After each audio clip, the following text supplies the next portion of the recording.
let's open it up. First watch, first glance. So inside we have a polishing cloth.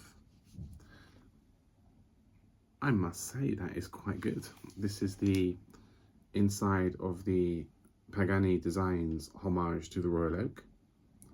It looks pretty nice, very shiny.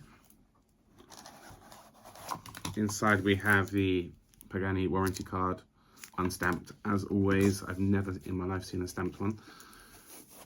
Wow, this is pretty decent. It's heavy. It's got a glass display case on the back so you can see the movements, which is allegedly it was a Seiko. Can I see? I'm gonna have to confirm that later.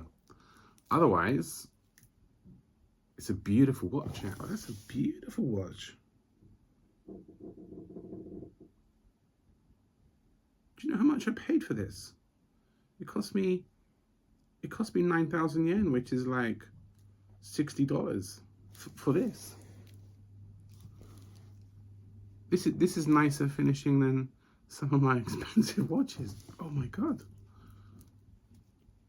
Wow. So I'm going to be doing a real review of this, and I can tell you it's going to be probably a good review. Yeah, stay tuned, and let's have a look very soon. See you later, guys.